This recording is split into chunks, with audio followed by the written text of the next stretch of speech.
Olá, pessoal. Eu me chamo Salmena Barreto, sou especialista em gestão de pessoas e hoje a gente inicia nosso segundo episódio aqui na IQ, o nosso projeto que é incrível. Espero que vocês estejam gostando do nosso IQcast. E hoje meu convidado mais que especial, Arnaldo Pinho, da Maia Arquitetura. Obrigada, amigo, por você topar esse papo aqui com a gente. Estou muito feliz. Eu que agradeço o convite de vir aqui na IQ falar um pouco sobre gestão, né? Gestão para arquitetos. Exatamente. Então, agradeço estarmos aqui hoje. Vamos passar um momento agradável aqui. Isso. Arnaldo está aqui para falar de um assunto um pouquinho diferente, mas que eu acho que todo mundo vê ele aí ativamente inserido, né, nesse meio que é a gestão de pessoas. Então, o nosso tema hoje é arquitetando pessoas, como grandes escritórios constroem uma cultura antes mesmo de uma obra. E a gente, só para ressaltar, dentro desse projeto aqui a gente tem vários parceiros, então a gente tem Acervo Mobília com o nosso mobiliário, a gente tem a Trisoft com a Paper House e Claudinha Cerrado Chique com os nossos adornos. Vamos começar. Vamos lá? Vamos falar um pouquinho de Maai. Vamos falar de Eu mais acho que primeiro. não tem como, né, a gente sair disso. Me conta um pouquinho da história, como que esse trio se uniu, como que aconteceu. Vamos lá. Primeiro, a história da gente, ela começa em Milão. A gente fez uma viagem para fora, para a feira, e a gente ficou hospedado num apartamento que tinha, assim, uns 12 arquitetos. Meu Deus. A gente alugou um duplex lá e ficaram todos juntos. E começou a surgir uma afinidade muito grande entre a gente. Eu conhecia a Mônica, a Bel, mas não era muito próximo. Então a viagem ela surgiu para aproximar. E aí quando eu voltei para o Brasil, pouco depois, elas já estavam planejando um escritório junto, mas era um coworking, não era uma sociedade. E aí meu escritório era no fundo de casa, uma casinha de hóspedes que tinha lá, e eu tinha montado uma coisa meio caseira, que aí o Sim. meu cliente chegava, o cachorro vinha latindo, aí eu falava, meu Deus, que desesperador, eu preciso sair daqui, preciso ir para outro lugar. E aí calhou de bem nessa fase a Mônica me ligar, falar, Arnaldo, vamos almoçar? Eu queria te fazer uma proposta. E aí nessa proposta elas já estavam pensando num escritório, numa modalidade de coworking, perguntou se eu tinha interesse de ir, e aí eu topei. Aí a gente começou a trabalhar dividindo espaço físico só. Sim. Então eu tinha a minha equipe, cada uma delas tinha a equipe delas. E aí começou a surgir uma afinidade assim, Mônica, eu fechei aqui um apartamento. Como você gosta muito dessa parte de arquitetura de interiores, você topa fazer esse apartamento comigo? Que a gente divide as tarefas também. Então a gente começou a meio que entrelaçar os projetos todos. Sim. Então Mônica tinha projeto com o Bel, eu tinha projeto com o Bel, aí depois começamos a pegar os três. Aí, no ano seguinte, elas foram para Milão e elas falaram, Arnaldo, você pode cuidar dos nossos projetos enquanto a gente está em Milão? Olha só. Falei, tá, posso. Mas quando vocês voltarem, é tudo junto e misturado. E essa frase marcou, assim, a nossa trajetória de vida. Hoje a gente já tá aí há 12 anos juntos. Como que vocês construíram a cultura da empresa, desenhando ali os três criavam ou vocês que separaram, cada um toma conta de um setor? Como que isso? Então, na verdade, essa divisão de tarefas interna, ela vai surgindo. Eu acho que é muito difícil. Existem afinidades. A Mônica sempre gostou de sair para loja com cliente, comprar mobiliário, escolher tecido. Já era uma coisa nata dela, uma habilidade nata. A Isabel, ela tem uma habilidade maior com obra. Ela adora a obra. Ela gosta de ir, ela gosta de saber o que está acontecendo, de visitar, enfim. Revisar, conversa com fornecedores de projetos complementares, né, estrutura, essa coisa mais técnica. Sim. A Bel sempre teve uma habilidade muito grande. Eu sempre fui essa coisa, vai, puxar a sardinha pro meu lado, encantadora, né? Então eu gosto muito de relacionamento. Então acabou que muito do que a gente é hoje foi uma construção que veio ocorrendo conforme a gente foi crescendo. A gente foi dividindo habilidades e a gente é completamente diferente. E depois a gente entendeu que a gente era muito complementar. Isso. Então, um complementa o outro, cada um na sua atividade, na sua tarefa específica que gosta, enfim, tem uma identificação maior. Então, foi assim, mais ou menos assim que surgiu essa parte meio de divisão de tarefas. Entendi.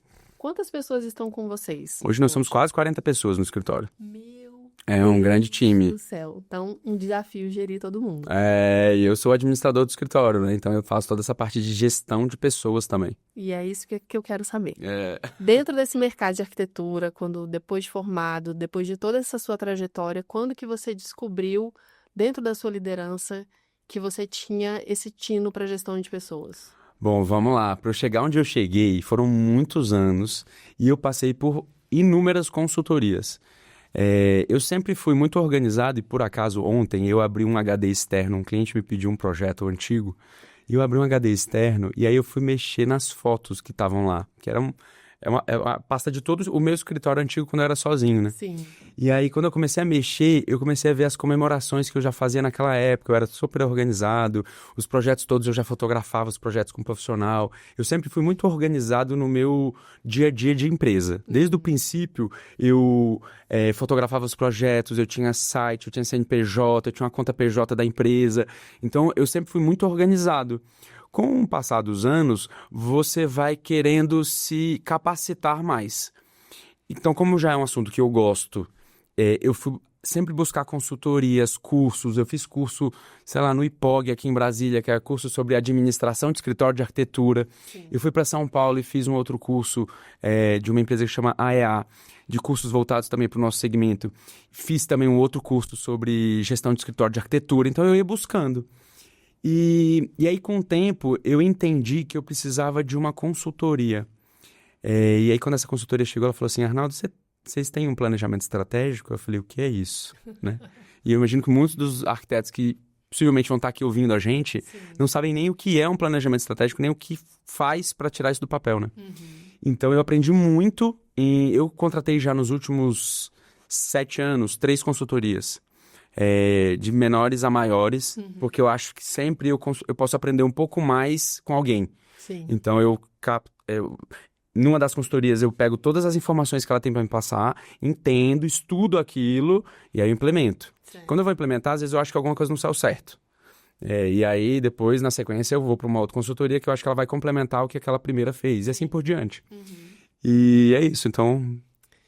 Certo. Uma coisa, o que eu entendo de gestão de pessoas? Eu trabalho com isso já há mais de 24 anos e eu entendo que, mesmo que a gente faça muitos cursos, que a gente se forme, inclusive em algum curso para gestão de pessoas, uma administração, existe a habilidade que isso ou tem ou não tem, né?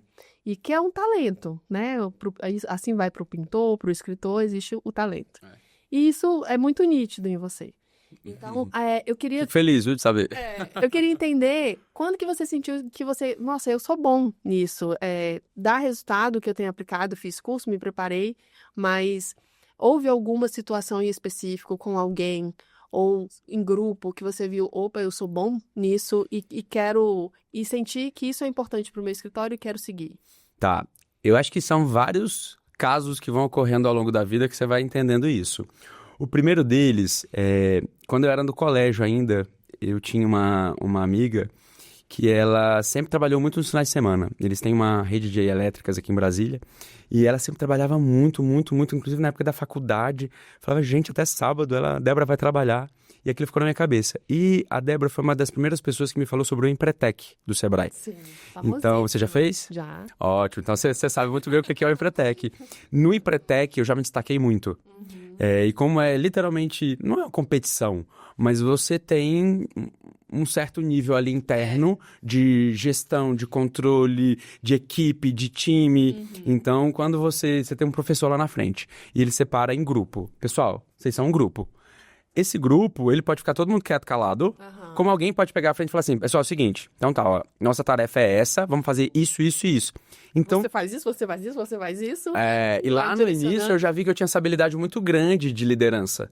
E então, o que eu fiz ao longo do meu processo foi me capacitar como líder.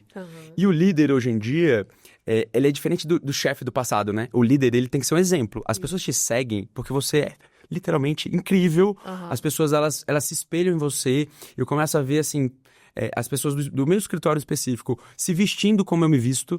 Porque as pessoas, elas querem consumir o que você consome. É uma inspiração. Você vira uma inspiração. Então, as pessoas, elas te seguem por conta disso.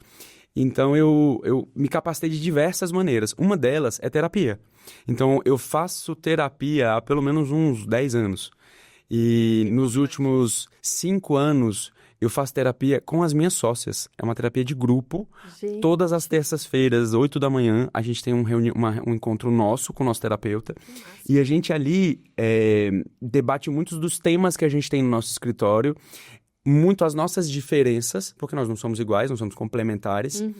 E a gente consegue notar uma habilidade muito grande que vem sendo montada e construída, principalmente para saber lidar com time, lidar com gente.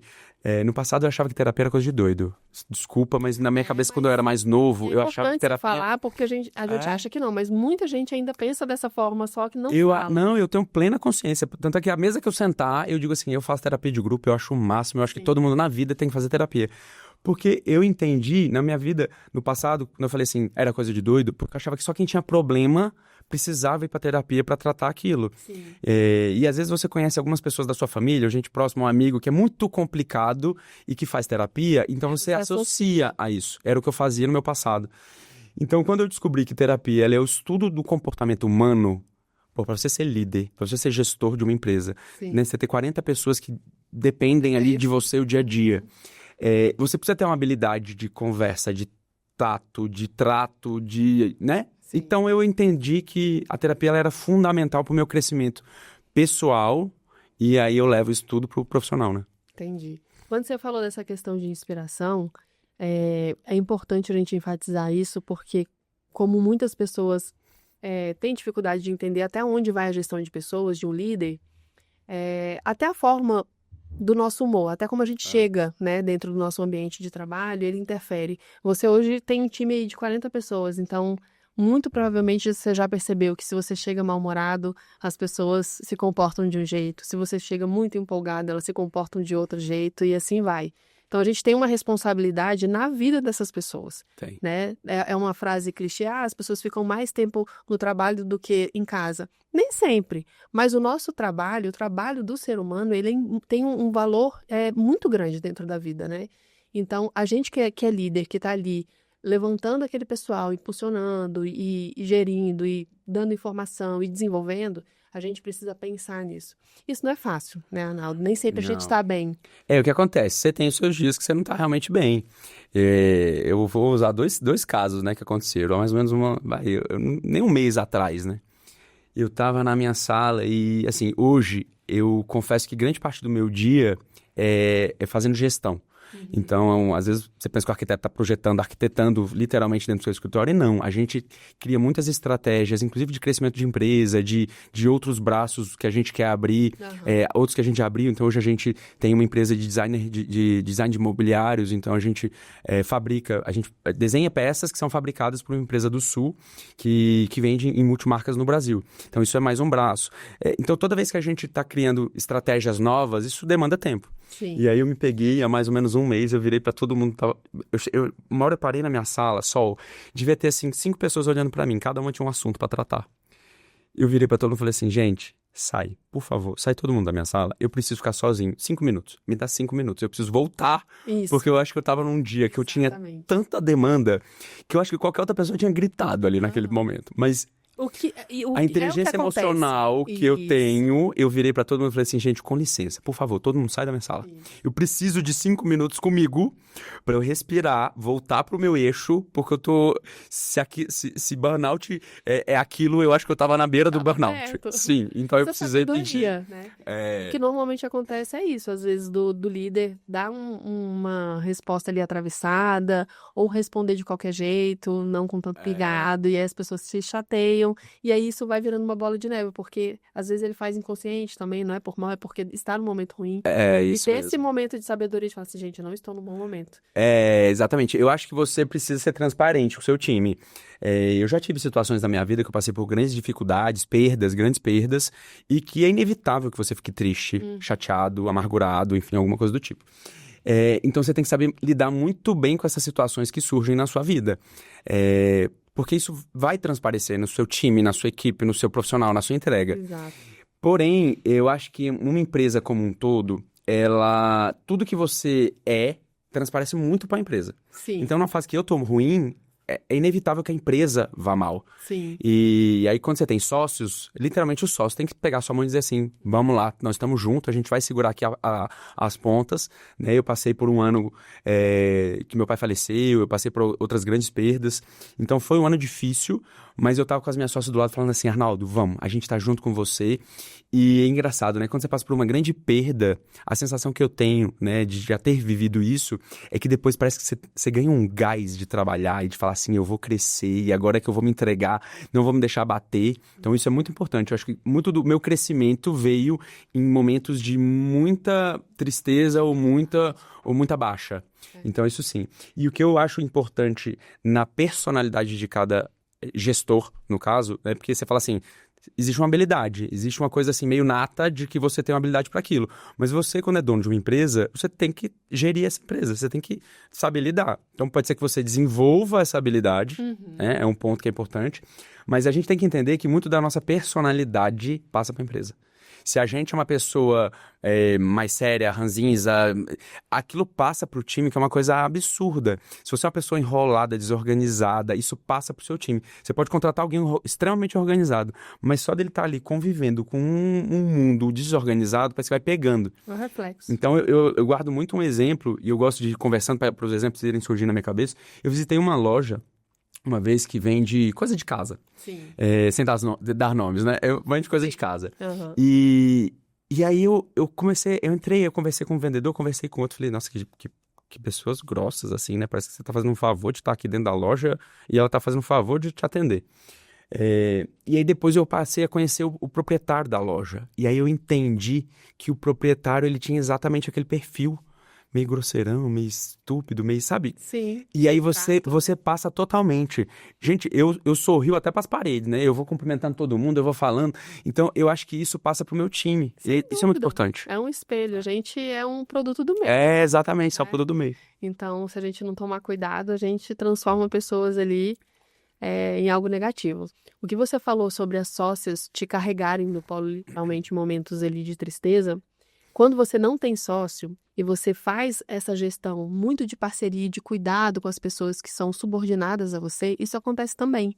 Né? Eu já vivi momentos também perdi minha mãe, vivi uma situação assim, onde eu liderava mais de 80 pessoas no Brasil inteiro e eu tinha que fazer as lojas venderem de todo jeito. Aquilo ali precisava ter faturamento, precisava entregar meta e muitas pessoas dependiam do meu trabalho e literalmente eu não estava conseguindo fazer meu trabalho. E aí, quando você caminha para um processo de parceria, literalmente, essas pessoas abraçam a casa e falam assim, não, Sol, calma. Agora você não dá conta, mas é agora que a gente vai fazer com você. Isso, exatamente. O importante é você ter gente com você, né? Então, você dá o exemplo de quem é sozinho. Imagina a dificuldade de uma pessoa que é sozinha e passa por uma grande perda. Exato. A empresa dessa pessoa pode se desestruturar inteira. Ela pode, inclusive, fechar a empresa. Porque se ela não cuidar das pessoas, as pessoas vão abandonar o barco. Então, ou seja, o fato de você ter um excelente gerente, um excelente coordenador, um assistente que está ali do seu lado, que consegue segurar as pontas. E assim, existe uma receita, né, que é muito simples de você crescer e escalonar uma empresa. A dificuldade que as pessoas têm é de conseguir implementar isso, né? Eu vejo muita gente centralizadora. Então, eu tenho amigos, e eu vou dizer assim, amigos que são grandes arquitetos hoje em Brasília e que são extremamente centralizadores. Exato. E que eu já conversei, falei assim, você tem certeza que você vai fazer isso pro resto da vida? Confia no seu time, as pessoas são boas, dá um projeto para essa pessoa criar, essa pessoa vai te entregar. Sim. Você já testou fazer isso? Solta, senão você não vai sair nunca dessa mesmice, entendeu? Exatamente. E existe uma reclamação de não conseguir sair, mas ao mesmo tempo não solta, liberta, né? Não, a pessoa não quer soltar, parece que ela tem uma coisa assim do ego.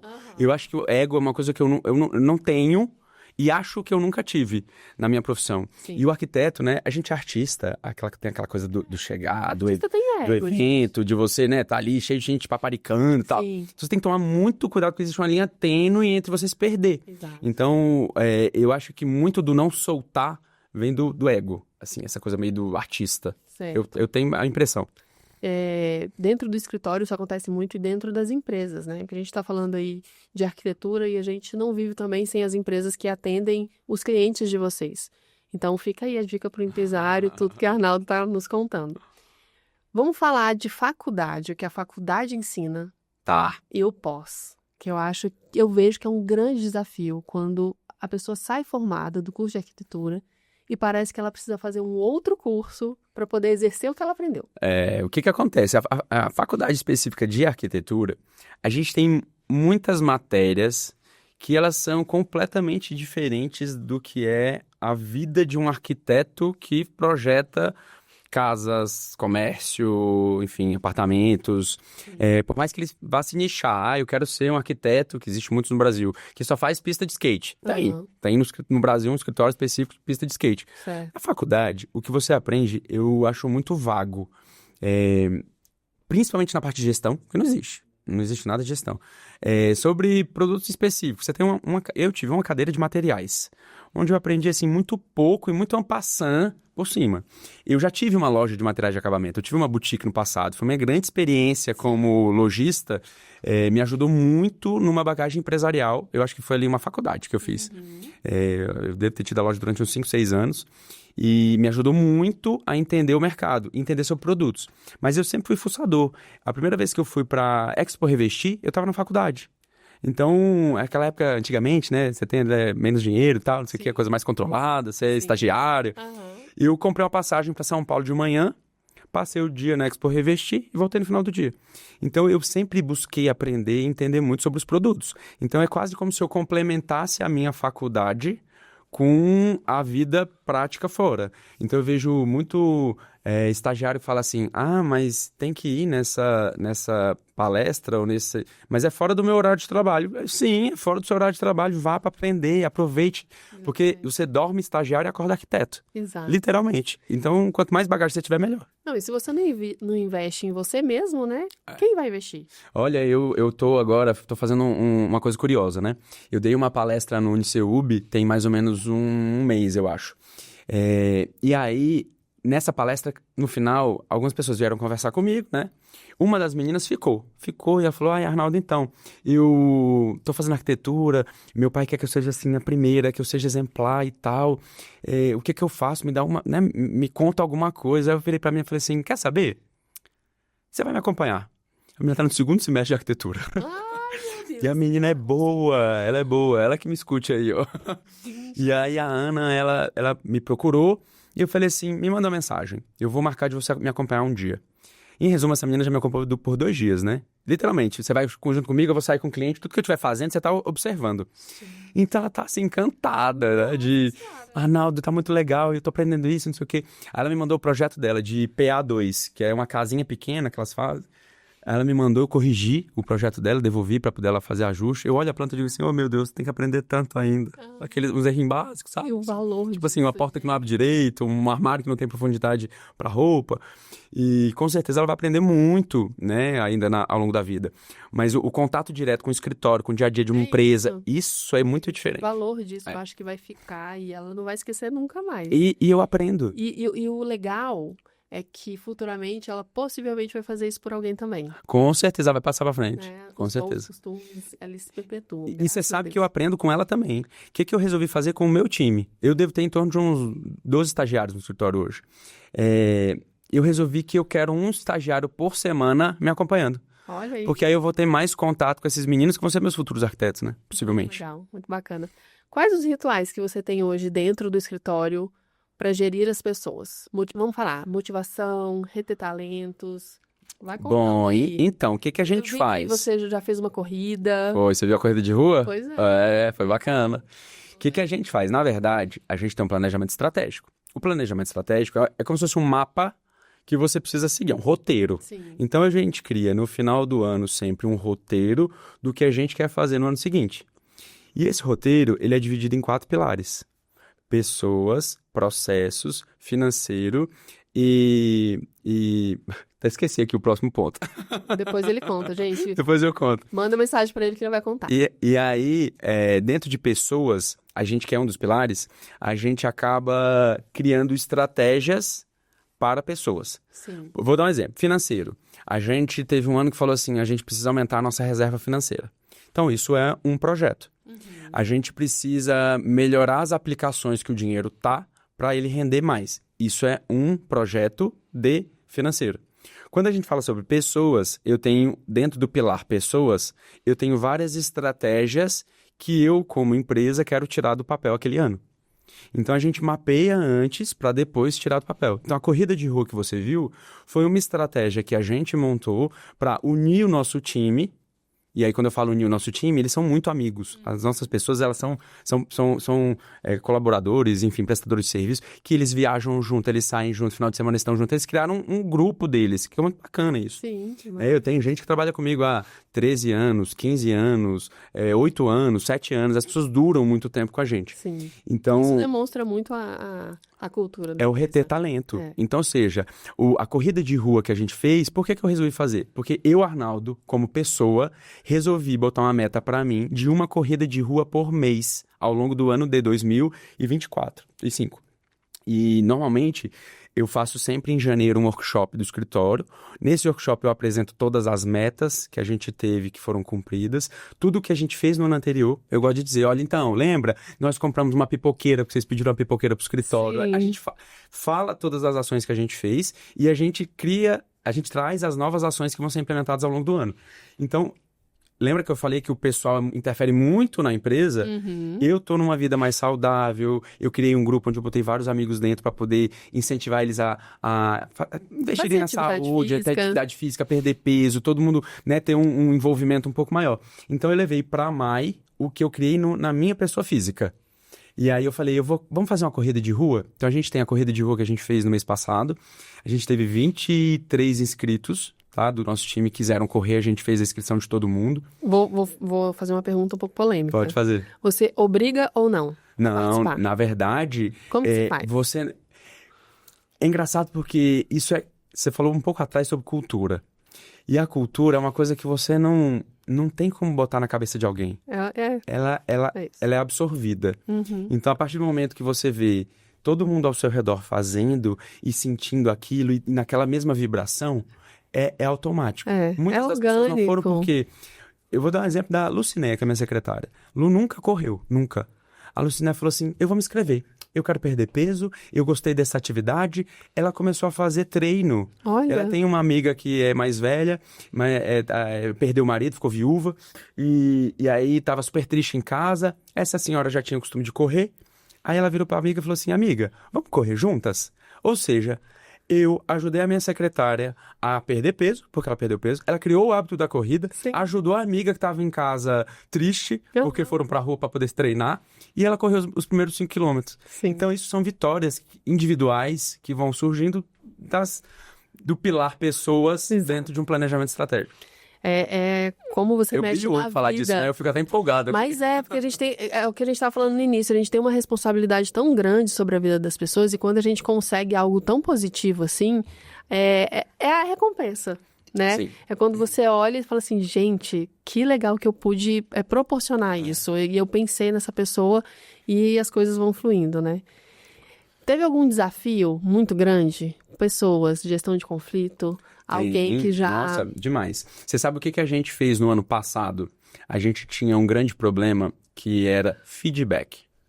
Você achava uma coisa a meu respeito e você tinha uma grande dificuldade de me falar. Então, você começava a ter um atrito muito grande dentro do time sobre isso. Então, no workshop de 2024, o que a gente fez? Bom, já que esse é um problema, no workshop que foi feito em janeiro de 2024, a gente resolveu trazer um palestrante para falar sobre feedback. Então, eu insiro no nosso dia completo de workshop, eu insiro algumas palestras. E as palestras, os temas surgem exatamente de problemas que a gente acha que o escritório a gente está passando e a gente precisa melhorar. Sim. Então, esse palestrante falou sobre feedback e o que foi que ele fez? Ele fez uma dinâmica na hora. Então, você pega todo mundo de surpresa. A dinâmica foi o seguinte... vamos sortear os papéis aqui, todo mundo. A gente vai dividir em equipes de 2 pessoas. Sim. São duplas. E aí, então, fica todo mundo um do ladinho do outro aqui esperando, né? E ele falou, tá, então agora vocês vão se separar todo mundo, né? A gente tava num espaço grande. Vocês vão se separar e aí você vai ter que dar um feedback pra pessoa na hora. Então, você tem que falar alguma coisa que a pessoa precisa melhorar e que você tem dificuldade de falar e a pessoa pra você.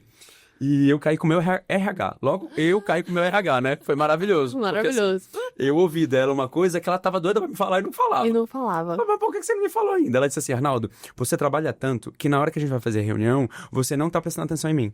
Você tá prestando atenção no celular, você tá resolvendo 3 coisas ao mesmo tempo. E às vezes eu tô mesmo na minha sala, eu tô no computador e digo, pode falar. Vai falando que eu tô fazendo aqui outra coisa. E ela falou, é muito chato. Então, você pode observar isso? Eu falei, Mariane, muito obrigado por você me contar isso.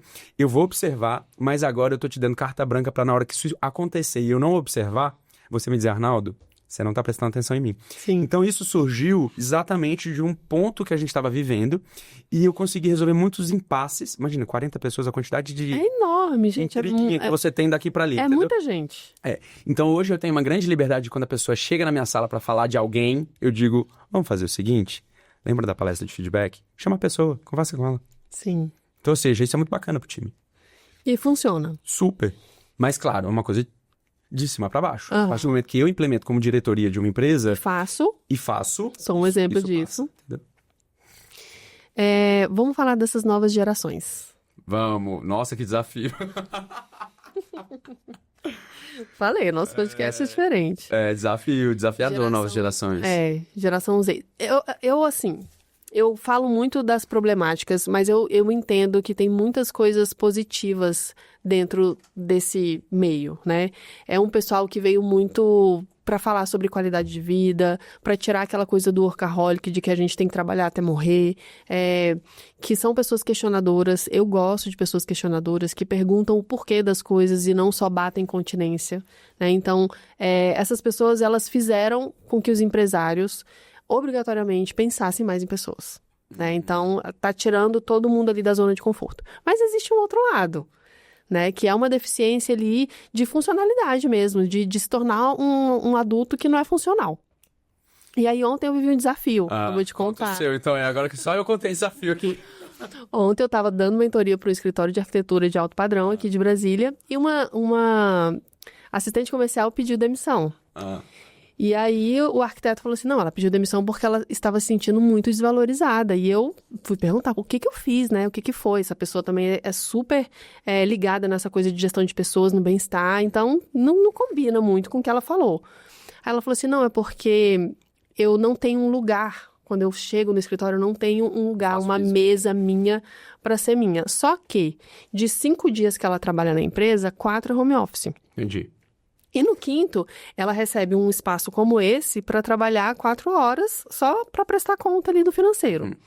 E existia um outro ponto, o segundo ponto, que ela reclamou que antes, no WhatsApp, nos grupos de WhatsApp, antes do arquiteto falar com ela no dia, ele falava com os clientes. Como que os clientes eram mais importantes do que ela? E ela pediu conta por isso, recebendo excelente salário, tendo uma qualidade de vida, sendo muito benquista dentro da empresa por todo mundo. E ficou todo mundo assim, gente, como assim, né? E é isso, geração Z vem com isso daí, né? Você tem que valorizar suas pessoas. Então, o ponto que eu acho mais importante aí de observação é porque ela não se sentiu valorizada. Uma das coisas que eu faço hoje no escritório é uma avaliação de time. Então, a avaliação de desempenho, ela ajuda muito a você monitorar, estar perto, entender, dar um feedback, falar se precisa melhorar nisso aqui não tá bom. Eu tenho um exemplo de uma estagiária agora do escritório, que ela resolveu sair do escritório e ela recebeu uma avaliação onde ela não tinha tido o desempenho esperado para crescer. A gente tem uma nota mínima que, na avaliação, o estagiário é feita uma avaliação trimestral e esse estagiário ele precisa atingir um determinado ponto e de 6 em 6 meses a gente muda ele de nível. Sim. Porque como o estagiário só pode ficar na empresa 2 anos, então eu faço avaliação nesse período todo. Sim. E o que acontece? Ela não atingiu a pontuação, ela ficou assim, faltando 2 pontos. Eu disse, não vai mudar. Porque eu acho que é isso que faz a pessoa crescer. Se eu entregar ali muito fácil para ela ia achar que não estava valendo a pena. Então, não batalhou para aquilo. E aí ela resolveu sair do escritório. E aí quando meu RH virou para mim e falou assim, ô Arnaldo, lembra a estagiária que não atingiu a pontuação e você disse que não podia subir ela? Lembro, pediu para sair. E tudo bem. Então, ou seja, você tem que ter o pulso da sua empresa, né? Exatamente para uma situação como essa. Mas é delicado. É um pessoal Eu acho preocupante. É, Eu fico preocupada com é o o futuro futuro. profissional, né? O estagiário de hoje, ele é o arquiteto de amanhã. A gente está falando de feedback, da gente crescer em cima de um feedback de pessoas que têm um pouco mais de experiência que a gente confiar que a gente entrou num lugar e aquela pessoa tem um pouco de conhecimento. E mesmo que não tenha, eu acho que todo mundo tem algo a acrescentar a outra pessoa. E essas pessoas, elas estão super resistentes a isso, né? E às vezes detalhes mínimos que passariam normalmente por qualquer outra pessoa com um pouco mais de idade, de outras gerações, para eles se tornou crucial para permanecer ali ou não. E às vezes ela perde uma excelente oportunidade. Um escritório como o seu. Não, com certeza. O que é que eu... Depois ela falou que resolveu sair porque ia fazer um curso fora, não sei o quê. Mas eu achei estranho porque foi muito entrelaçado ali, muito ligado e muito no mesmo momento. Sim. O que é que eu acho dessa geração que tá vindo nova? Eu acho que a gente vai ter bons profissionais, só que é uma diferença com o que a gente tinha no passado, e a gente quis analisar meio que numa maneira macro, né? Você imagina, antigamente, as pessoas saíam muito cedo de casa, casavam, tinham uma penca de filho. Então, ou seja, a evolução humana, ela tá caminhando para os filhos que demoram anos para sair da casa dos pais, Sim. que ficam na casa dos pais de até 30, 40 anos. Então, eu acho que, assim, não é uma coisa só específica profissional, é uma coisa meio de vida. Você vê as pessoas... É diferente, elas casam mais tarde. Eu tô vendo uma geração que chega aqui, é uma geração que bebe muito menos, que tem menos consumo de bebida alcoólica. Mais geração saúde. A geração saúde. Você vê a própria corrida de rua que a gente fez com o nosso time. Tinha um show na corrida, eu nem sabia, eu descobri assim na semana da corrida. Olha só. Você corria e no final tinha um show. Eu digo assim, um show junto com o esporte. Então, ou seja, a vida da gente vai mudar bastante. Sim. E junto com isso vem essa geração que eu acho que eles querem mais... curtir a vida, aproveitar os momentos, estar com amigos, com família, menos dessa coisa maçante de trabalho que a gente vem numa geração que focada, workaholic. Então, eu acho que...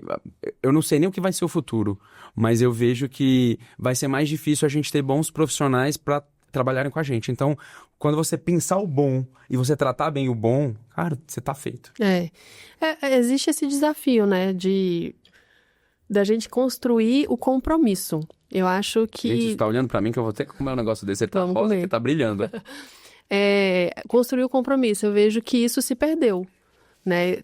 Por isso Sim. que eu entendo. Eu entendo esse lado bom de construir essa questão de qualidade de vida, de não aceitar trabalhar agora por qualquer coisa, né, de ser escravizado, que existe, isso é uma realidade, a gente precisa falar sobre isso, né, receber salários mínimos e trabalhar muito. Então, essa geração vem falando muito disso, de não aceitar pouco.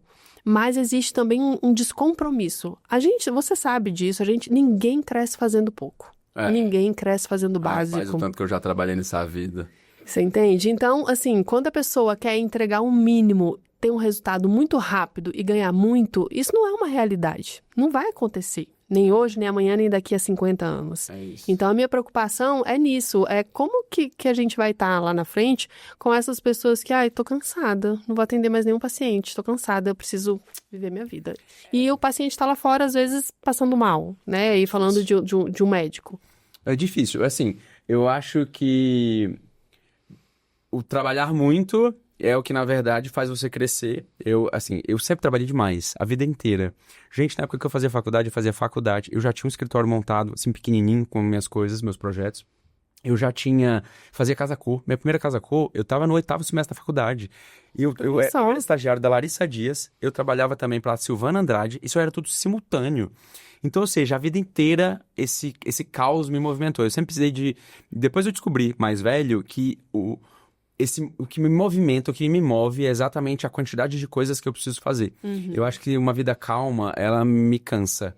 Eu sou agitado por si só, então eu gosto de ter muita coisa para produzir. Pra fazer. Eu sou muito produtivo. Então, eu imagino que, assim, é difícil, porque para crescer, cara, é arregaçar as mangas, enfiar a cara e trabalhar. Exatamente. Então, hoje em dia, eu malho 5h30 da manhã, 6 horas da manhã, é a hora que eu acordo, durmo super pouco. Inclusive, me acostumei a dormir super pouco. Eu durmo 5 horas por noite. E eu não quero desligar. Gente, eu chego em casa, se eu puder, eu tô assistindo alguma coisa, eu tô vendo um podcast, eu tô ouvindo um...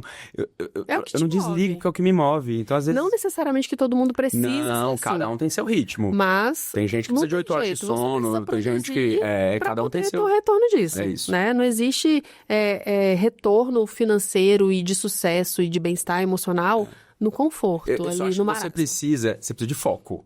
Então, na verdade, eu trabalho muito, mas eu brinco, né?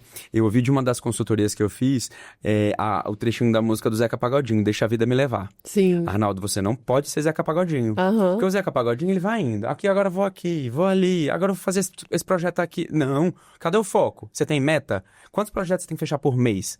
Batalha para fechar aquele montante ali de projetos por mês. Exato. Você tem metas, você tem faturamento, você tem uma conta que vira o mês, conta para pagar, você tem uma empresa, você tem gente que depende de você.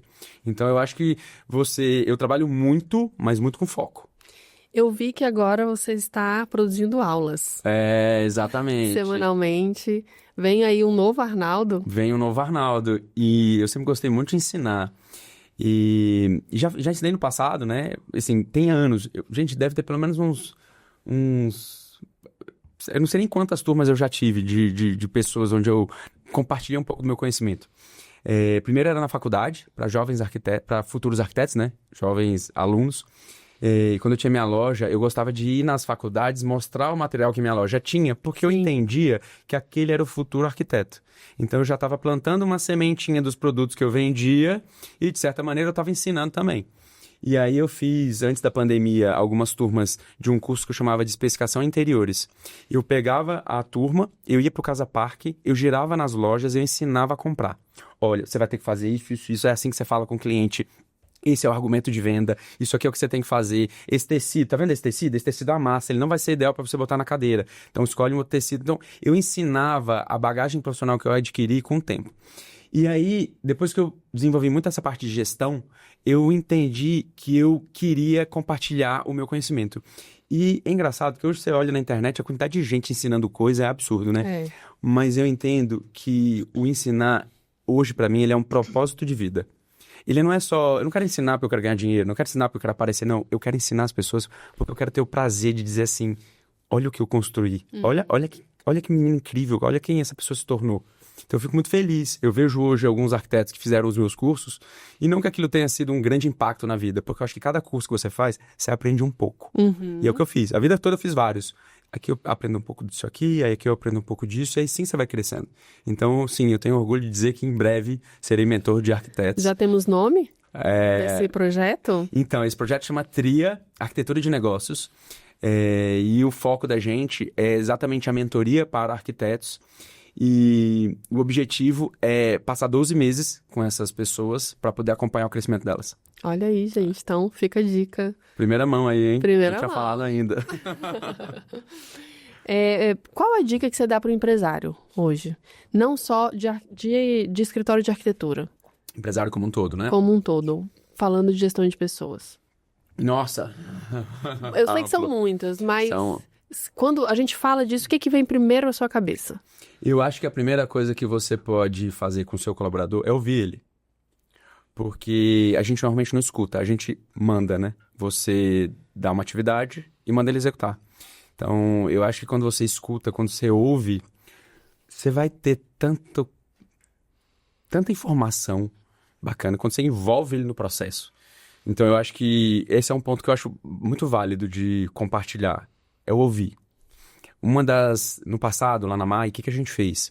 A gente fez uma pesquisa de clima. Então, pesquisa de clima é uma coisa que você pode contratar uma empresa externa, essa empresa vem, ela faz uma pesquisa de clima e ela faz uma avaliação 360. Com isso, você consegue ouvir as pessoas e saber o que está errado dentro da empresa. Porque você, às vezes, não observa.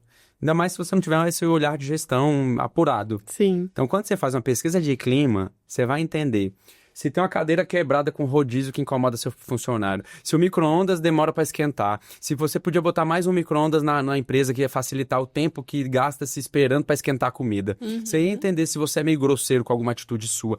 Porque é uma coisa anônima, então as pessoas elas falam muito mais. Então na MAI teve uma época que a gente fez uma caixinha de sugestões. E aí a gente criou uma premiação para a melhor sugestão do escritório. Várias dicas, gente. Você vê que é difícil falar uma, né? Eu falo várias. Muito bom. Então, a caixinha de acrílico que você botava a sua sugestão, a gente fazia uma análise, naquele trimestre a gente tinha uma premiação, a melhor ideia. E a ideia, ela tinha que reduzir custo ou aumentar lucro. Então, a ideia ganhadora. Gente, a gente tinha tanta ideia massa. Olha eu só. falo assim, gente, que incrível. Eu até preciso implementar isso de novo no escritório. Olha, tá vendo? Não faz. Porque isso aí não tem fim, né? Você pode fim. fazer anual, e aí pessoas novas vão Você entrando. já imaginou ouvir sua equipe e descobrir que o processo que você faz é engessado e que você poderia ganhar meia hora da produção do time por dia só pra você tirar uma etapa que tá ali enraizada dentro do seu processo? Exatamente. E que você acha que tá funcionando e na prática, porque você já não tá fazendo aquilo, né? São as pessoas que estão fazendo. Executando. E assim, entra no automático de anos e anos fazendo igual. Sim. Então é sempre bom você voltar e rever um processo. Então ouvir a equipe, pra mim, acho que a pesquisa de clima era o primeiro ponto que eu faria. E agora você tem que ter cabeça pra ouvir. Porque na hora que você faz uma pesquisa de clima, você tem fala, meu Deus do céu, olha o que eu sou, olha o que eu tenho que mudar. Vamos, então, falar um pouquinho de Casa Cor São Paulo. Pra gente finalizar. Vamos. Como é que tá sendo esse processo, essa experiência? Então, nova experiência, lá em São Paulo. A Casa Cor, ela serve como uma vitrine, né? E pra quem já fez Casa Cor Brasília como eu, algumas edições, Casa Cor Brasília, ela é uma visibilidade grande pra sua cidade. Você consegue atingir clientes, pessoas que visitam a mostra e passam a conhecer o seu trabalho, lojistas que passam a entender, olha, aquele arquiteto é bom, acho que eu quero estar junto com ele também. Só que quando você vai para São Paulo, gente, é outro cenário. São Paulo, a sua vitrine ela é nacional, a quantidade de arquitetos que estão ali consumindo o que você está mostrando. Então você vai ver possivelmente eu vou ver o meu ambiente replicado no Brasil todo. Porque o detalhe da marcenaria que eu criei para o encaixe da bancada, as pessoas vão ali, elas vão copiar e vão disseminar nos seus projetos. Sim. Então a vitrine ela é muito grande, a exposição é muito grande. Os veículos de comunicação que cobrem a mostra são os veículos nacionais. Você tem ali Casa Vogue, você tem ali Arquitetura e Construção, você tem vários veículos de comunicação nacional, você tem os decornautas, você tem várias pessoas de opinião formada, formadores de opinião, vão falar sobre o seu trabalho. Então, assim, é muito mais do que eu imaginava, assim, a repercussão do que a Casa Cor São Paulo. Tá feliz com o resultado? Eu visitei. Sou fã já do seu trabalho, nós aqui da IQ somos muito fãs. Obrigado. A gente ficou impressionado, né? Eu já sabia, né? Eu já sabia. Eu falei, gente, não tem como esperar menos, né? A expectativa, vocês sobem a régua. Mas realmente tá lindíssimo, assim. Você não quer sair do ambiente, a gente quer fotografar cada cantinho. Tá gostoso. Eu tô muito feliz com o resultado. Eu acho que a gente conseguiu, para ser um iniciante na Casa Cor, né? Eu acho que a gente conseguiu um resultado satisfatório, muito bom, assim, de repercussão, de pessoas comentando. E por ser a primeira, normalmente as pessoas falam muito isso, né? Nossa, é a sua primeira Casa Cor. Então eu acho bacana a repercussão, né? De gente visitando, falando assim, nossa, ó, visitei toda a mostra, realmente o que eu vi de trabalho de entrega de vocês tá bacana, tá no páreo aí dos demais. Então é isso, gente. Olha aí, quanta novidade. Pois é. A arquitetura aí no Brasil. Pois é. Tá. Mas dentro de uma amostra. Já faz muito projeto fora. Mas a amostra, ela te dá visibilidade. Ela te reforça um nome, né? Pra você estar ali dentro. Posicionamento, né? Você tem que ser bom. Isso é fato. É difícil entrar ali. Então, não é qualquer um. Arnaldo, quero te agradecer. Foi super gostoso o nosso papo. Foi riquíssimo. Mais uma vez, os convidados que têm passado por aqui têm nos acrescentado muito. E você, assim, não tinha como, né? Falar de um assunto tão seu, com tanta propriedade. Obrigada por compartilhar. Obrigado. Eu que agradeço. Aproveitem aí para acompanhar as dicas, viu? E, de certa maneira, implementar. Cuidado, viu? E no curso, gente. Tem um curso aí saindo, então, né? Vamos aí, ó, inscrição. Mentoria para arquitetos, em breve. Gente, obrigada. A gente encerra aqui o nosso segundo episódio. Espero que vocês tenham gostado e até o próximo.